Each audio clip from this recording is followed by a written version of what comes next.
नमस्कार दोस्तों, BBC India में एक बार फिर आपका हार्दिक स्वागत है।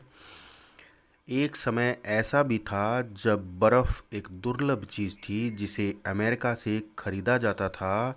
सन 1833 में बोस्टन में रहने वाला फ्रेडरिक ट्यूडोर नामक एक व्यापारी बर्फ़ से लदे जहाज़ लेकर कोलकाता पहुंचा। जब तक बर्फ़ लाना आसान काम नहीं था, यहाँ तक कि ट्यूडोर जैसे एक साहसी व उद्यमी व्यक्ति के लिए भी। कहा जाता है कि सफलता प्राप्त करने से पहले वह 20 बार असफल हुआ। चुनौतियाँ कलकत्ता तक 2 महीने की पूरी यात्रा के दौरान बर्फ़ को पिघलने से बचाने की थी। बर्फ़ के मामले में ट्यूडोर भाग्यशाली रहा। वह मैसाचुसेट्स में रहता था, जहाँ का वातावरण प्रचुर मात्रा में बर्फ़ पैदा करता था।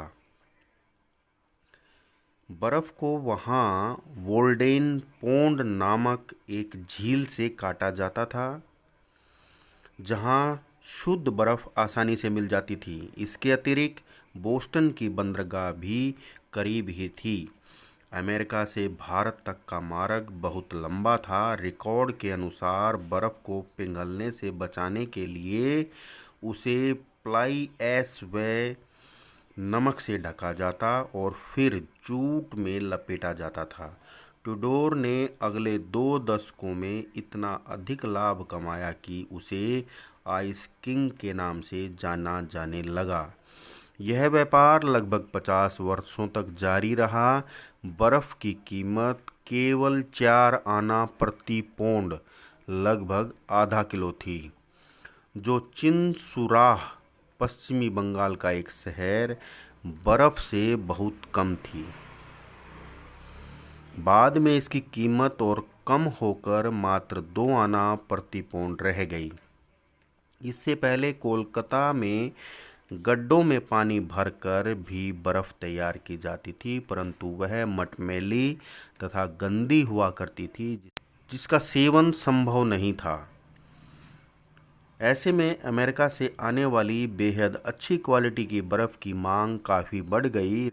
रिकॉर्ड दर्शाते हैं कि उस समय के दौरान बर्फ़ की मांग इतनी अधिक थी कि कई बार राशन की तरह इसकी अधिकतम खरीद सीमा निर्धारित कर दी जाती थी, क्योंकि जहाज़ पहुंचने में देरी हो जाती थी तथा बर्फ़ का संकट पैदा हो जाता था। बर्फ़ हासिल करने के लिए लोगों को डॉक्टर का सर्टिफिकेट पेश करना पड़ता था। कलकत्ता में रहने वाले अंग्रेज़ों ने बर्फ़ की खेप को बचाने हेतु आइस हाउस भी बनाया था। फिर कई बंगाली व्यवसायी भी इस व्यापार में शामिल हो गए।